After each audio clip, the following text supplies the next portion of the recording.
Mama Africa, Mama Africa, am I coming home? Am I coming home? Hello, Mama Africa, how are you? I'm feeling fine, and I hope you're fine too. Hello, Mama Africa, how are you? I hope when you hear these words, your grace turn blue, grace turn blue. I just want to bring the children of Africa home, okay. because we understand the diaspora are Africa's true gold. Think of the brains that are in the diaspora. Think of the monies in the diaspora. If we can just repatriate those brains, repatriate those monies in an organized way, we don't need anybody. We are actually the only continent on earth that doesn't need the world. The world is Africa. Everybody knows it. There's not a single strategic planning session by any country around the world outside Africa that doesn't start with Africa. Because everything they need can and is being found in Africa. So we have what it takes, and they know it. You know, they're very jealous of us, actually very envious of what we have as a people. So not only have they gone after our natural resources, now they're going after our human resources. You see, they've gone for so many decades of reduced reproductive process. Now, the age gaps in their nations, huge. They're now looking for people. African diaspora are all people of African descent living outside Africa. The 55 African heads of states understand very clearly that in order for Africa to take its rightful place on the world stage, in order for sustainable development to come to Africa, the African diaspora must be front and center of that conversation. So it is precisely why I'm here to have a conversation with you all, my fellow brothers and sisters, sons and daughters. As you all know, I was appointed by Chairman Zuma, the former chair of the African Union. And currently, our new chair is His Excellency Musa Faki Mahamat. He took office 2 years ago. Both of them are also very clear about the need for the African diaspora to participate in the development of Africa. Madam Zuma, on my last conversation with her, she jokingly said, you know, my sister, the African diaspora are a very diverse population. Unfortunately, children of Africa who don't really get along, who don't understand each other, who don't like each other sometimes. But be it as it may, she did have hope that if we continue to engage each other, if we continue to understand each other, maybe, just maybe, we would see enough reason to come together, put aside our differences, and speak with one voice, one continent, one Africa. So that is why I am here. And in order for us to begin to understand each other, in order for us to begin to engage each other in a meaningful conversation, first we must ask ourselves the question, how did we get here? How did Africa end up where Africa is? Allow me to take you to 1884, Berlin Conference. From November of 1884 to February of 1885, our colonizers met to discuss how to make sure that Africa and its children are forever defeated and dominated. Prior to 1884, they were going into Africa in a very haphazard way. They started stealing from each other what they had stolen from the Africans. They were getting ready to have a European war on the African soil. The then Chancellor of Germany, Bismarck, realizing that what was getting ready to happen, called in his sidekick, then King of Belgium, Leopold, and said, we are getting ready to have a problem. Could we please call all the colonizers to come and meet in Berlin, Germany? Let's discuss, let's organize ourselves to see to it that we can effectively loot from the Africans. So it is they met between November of 1884 and 1885 precisely to make sure Africa and its children are forever defeated and dominated. The way they did it is by chopping Africa up into the tiny little economies that we see today. Countries like Burundi, Togo, Djibouti, Central African Republic, Malawi, Mozambique. The list goes on. Pretty much all the African countries that you see today, that was by design. That was to see to it that Africa was forever defeated. That these small economies are economies that cannot survive on their own, or should they survive, they are easy to destabilize at the push of a button. That was 124 years ago. Fast forward 2019, nothing has changed. The jokes say, when they were strategizing and breaking up Africa and drawing these arbitrary boundaries, a husband and wife who were in bed in Malawi, by the time they woke up, the husband was in Zambia and the wife was in Malawi. That's how arbitrary the divisions were. Picture yourself driving from Zambia. You're speaking English. Pretty soon, you're in Angola. You're speaking Portuguese. Pretty soon, you're in the DRC. You're speaking French. Pretty soon, you are in Equatorial Guinea. You're speaking Spanish. Keep moving north. You're now in the southern part of Cameroon. You're speaking English. You go up north, you're speaking French. Soon after that, you are in Nigeria. You're speaking English. It was such an arbitrary process. A process that brought maximum division among people who were once the same. We were powerful kingdoms. The countries of Africa that we know today, prior to 1884, they did not exist as these countries. The countries that we are today are a creation of the colonizers to see to it that we are forever defeated and dominated. To them I say colonizers, mission accomplished, because Berlin Conference remains alive and well. Now, let's assume this world is a boxing game. Even the rules of the game, no. Heavyweights belong to the heavyweights.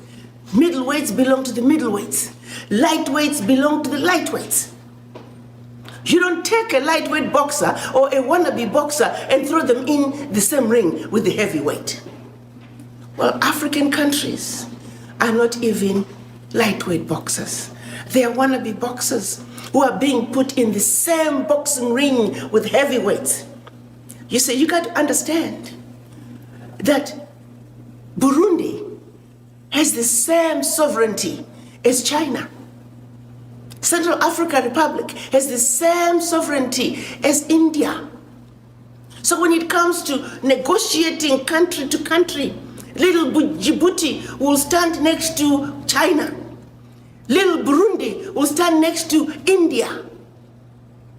And when China beats up Djibouti, the world says, Djibouti, what's wrong with you? Why aren't you able to take care of your people? Such a small economy.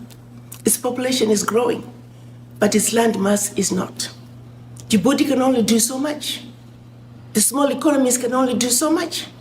And even those that have tried to survive, they are so easy to stabilize. Before you know it, there's conflict in those countries. And next thing you know, everything is falling apart. Such is the status of our Africa, ladies and gentlemen. It is so important to me that we understand our Africa from the root cause. So as if Berlin Conference was not enough, when the colonizers were leaving the continent between 1958 and 1961, France did something that was just downright terrible. Made the African leaders sign what they call the Pact for the Continuation of Colonization. France made the Francophone countries sign the Pact for the Continuation of Colonization. Allow me to highlight a few of the items in the Pact for the Continuation of Colonization, and I urge all of you to Google it and read it. And if that does not disgust you, I don't know what will. First, the French said, well, you see, we built a few schools, a few roads, a few hospitals, taught you about the fork and knife and sitting on a table and eating with utensils. We're going to call that the colonial debt. And for that you shall pay to perpetuity. In addition, you will deposit 85% of your bank reserves with the Minister of Finance, the French Minister of Finance. Collectively, the Minister of Finance, the French Minister of Finance will take all your deposits. It was 85% back then. It's now down to about 60. The French minister will invest that money in the French stock exchange under the French name. You may or may not know the returns. Today, France is taking out of Africa, Francophone Africa, over $500 billion. Over $500 billion. We, the Africans, the poor countries, we're giving France over $500 billion a year. Year in, year out. And no one is talking about it. The latest figures are saying for every $14 billion that France takes out of Africa, by the time they finish investing it, they're realizing upwards of $300 billion for every $14 billion. So in actuality, France is taking out of Africa trillions of dollars year in, year out. Should any of those countries wish to access some of their own money that they deposited with France, they have to submit their own financial reports for the country. And if approved, they can only access up to 20% of that money as a loan at commercial interest rates. Figure that one out.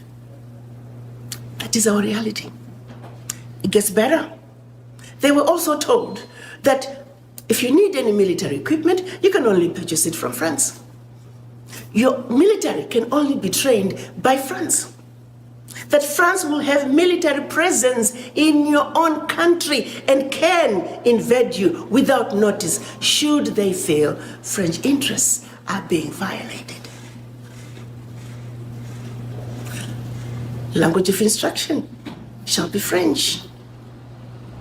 All your minerals discovered, yet to be discovered, France has the first right of refusal.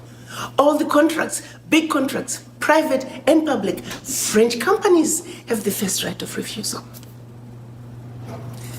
And my brothers and sisters, sons and daughters, if you were to go home and run for president, and your first day in office, your chief of staff comes to you and says, oh, by the way, Mr. President, Madam President, before you start, I must read you the do's and don'ts as stipulated by the Pact for the Continuation of Colonization. And your chief of staff reads this to you. What power do you have?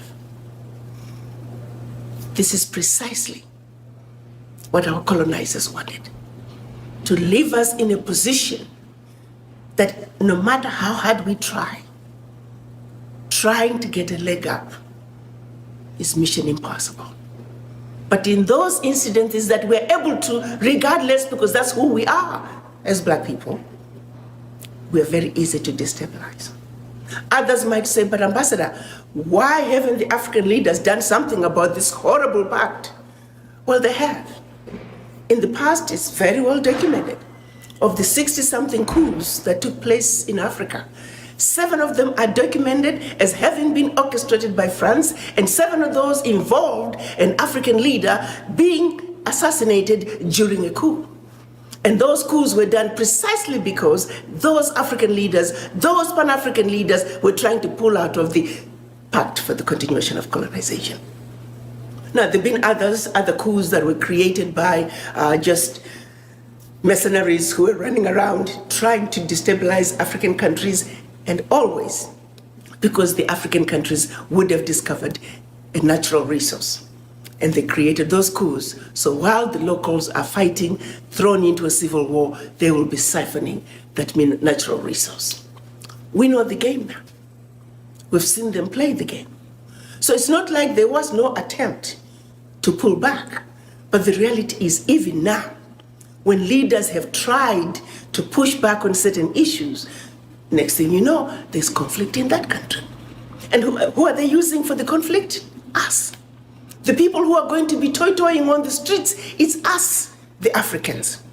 And we are going on the streets fighting somebody else's war because we simply do not know.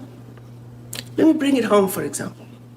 If, let's say, a Francophone African leader decides to pull out of the pact, by the way, they also print the money, the CFA. They print the CFA for all the Francophone African countries. France no longer even use the CFA.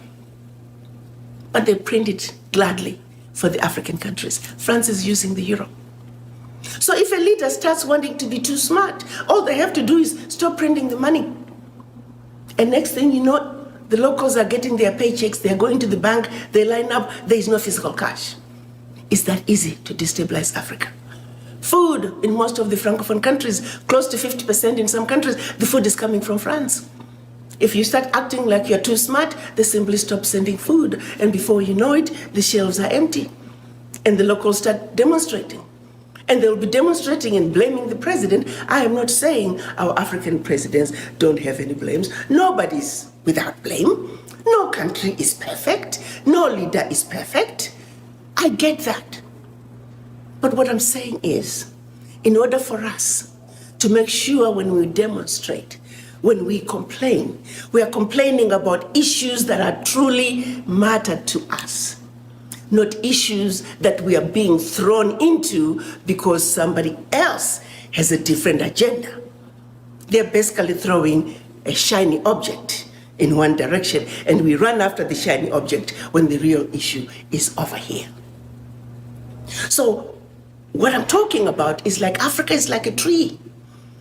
The problems of Africa, such as youth unemployment, poverty, disease, starvation, those are the leaves on a tree. They're drying up. Today, this country has the problem. Tomorrow is that country. Tomorrow is... Those are the issues. They're leaves. They're going to come and go. The branches, they're going to die, but they'll come back season after another. But until you address the issues of the root, this tree will always be a problem. For Africa, the root has to do with the Berlin Conference. We must be clear that the Berlin Conference is alive and well. A decision that was made 124 years ago remains alive and well today. In addition, after the Berlin Conference, they did something just as deplorable. They set out to let the Africans believe everything African was bad and everything European was better and more desirable. That's the rule of divide and conquer. That's the legacy of colonization. Have you ever wondered why when you try to go home at the airport, if you travel with our brothers and sisters who happen to be Caucasian, they get better treatment by our own people? I was trying to go through the airport, I won't mention which country in Africa. I called the porter 3 times. The man would come and hang around. The minute I look another way, he's gone. I later found out from one of the porters that, we are looking for the white people because they pay more. My own people are discriminating against me. Thanks to the Berlin Conference. Thanks to the legacy of colonization. Thanks to the rule of divide and conquer. Those are some of our realities. How do you address that? We must understand it. We must realize on an individual basis that we are suffering from this affliction. This affliction that is called the legacy of colonization and the legacy of slavery. Because for true healing to take place, for sustainability to take place, it has to start with a conversation with the image in the mirror.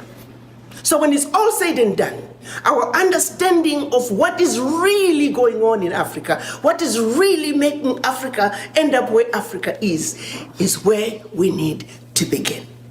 So for today, I ask you to understand the Berlin Conference and its relevance to you today. Its relevance in your family today. Its relevance to your country and to your continent and to the world wherever black people are.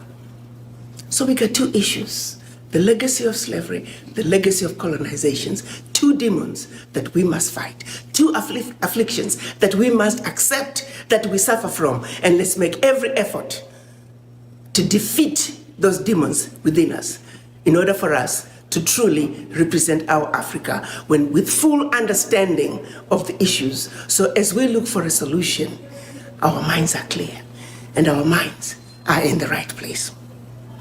Allow me to take a moment to then take you to 1963. Our Pan-African leaders realizing that in order for Africa to move forward, Africa must speak with one voice, one continent, one country, one heart, one mind, one soul. So they met in Addis Ababa in 1963, and they created the OAU, Organization of African Unity.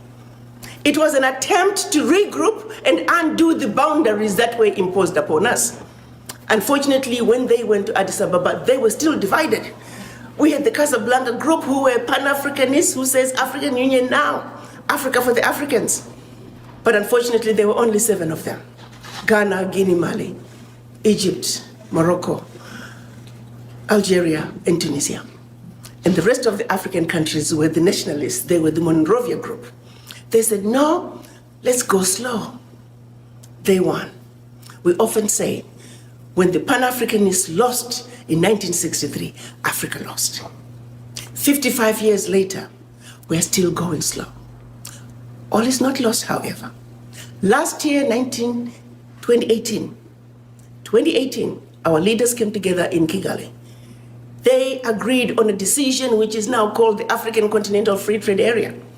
This agreement, they are saying we must speak with one voice, we must negotiate with one voice as a bloc, as one Africa, because as Africa, we are a heavyweight and we belong with heavyweight boxers. We belong with the big boys. There's parity there. This is how we begin to destroy the Berlin Conference. And of the 52 heads of states who have signed on to this, we only need 22 ratifications.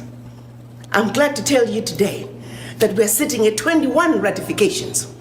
We have only one more ratification for the African Continental Free Trade Area to become the law of the continent, and implementation is expected to begin in June of 2019. Now that's how we destroy the Berlin Conference. In addition, they also signed in March of last year the protocols for the free movement of people, where they are saying unanimously, the African heads of states, the children of Africa must live and work wherever they choose. That too is in the process of being ratified. Over 30 heads of states have signed, and I believe we are sitting at about 3 or 4 ratifications.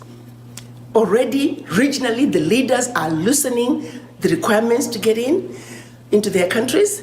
A lot of countries now are visa on arrival. There's a lot of good news coming out of your Africa. And I'm here to share with you that we must be part of that change. We must be part of that vibrancy that is Africa.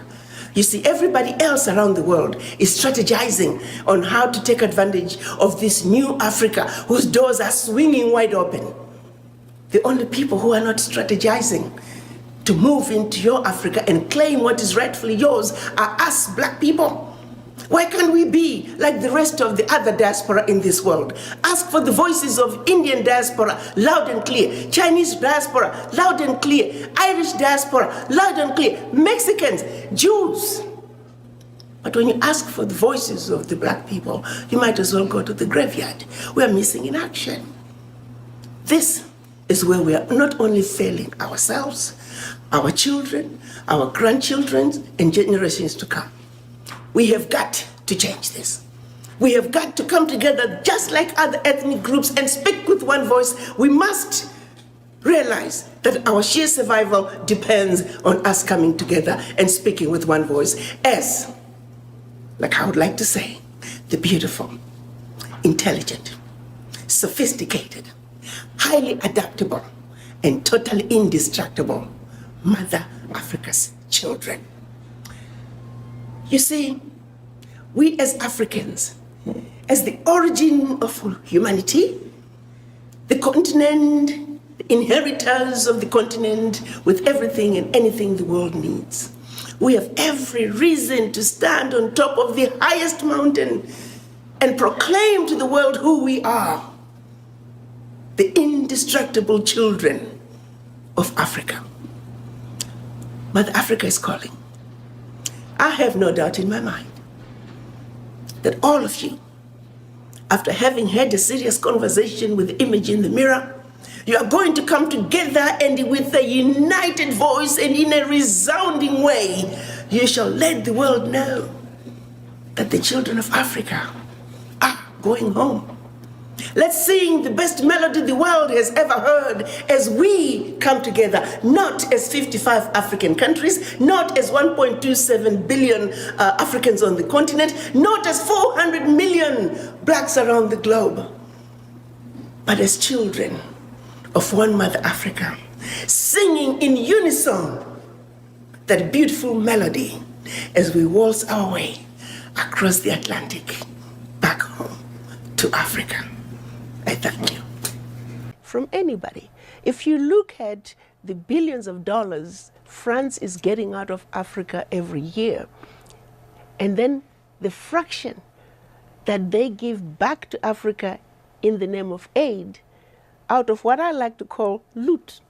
They loot from us at night, and during the day they come back and give us a pittance of the loot in the name of aid. It is a joke.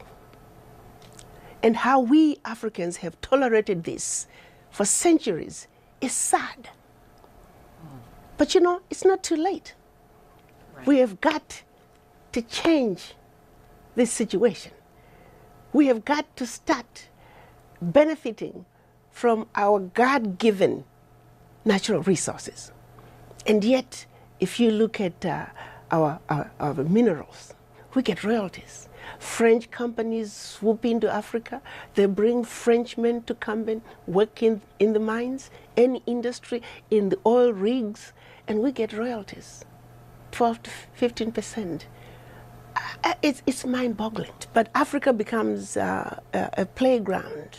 We're like a football. They go there to just play and exploit it. I mean, you take, for example, you brought in France. I mean, if Africans, Francophone African countries, were to decide today that all French companies must get out of Africa, that all the monies that are going to France, estimated at hundreds of billions of dollars annually, if all that funding would stop going to France today, France will immediately become the third world country. And then when you look at just the overall picture for us as Africans, we are disrespected so often. And how we feel on any issue is irrelevant. At least that's the feeling we get. We are exploited, have been for centuries. The exploitation continues. We are taken for granted as Africans, and quite often you can't help but wonder sometimes. And it's not just the US, we're talking in general by other countries. How much of it has to do with the pigmentation in our skin? Because it's done so systematically, and it gets in the way of development on the continent. We have some of the best tourist attractions in the world, and yet we are enjoying just a fraction of the tourism dollars around the globe. And a lot of it has to do with the brush we've been painted with over the years. You know, we are the brightest continent. I would like to think that the sun shines brightest over Africa than anywhere else on earth, and yet we are referred to as the dark continent. Words like that, you know, diseased and dying continent. Really? Look at me, do I look diseased and dying, you know? Just outrageous depiction of our beautiful continent that is designed to keep us at a certain place and never allow Africa to take its rightful place on the world stage. To me, that is the most painful thing. And it is such an uphill battle unless we come together as Africans and take a position and say enough is enough. We can no longer continue to tolerate abuse of any kind, in any way, shape, or form from anybody, ally or foe. They will continue to do it. Mama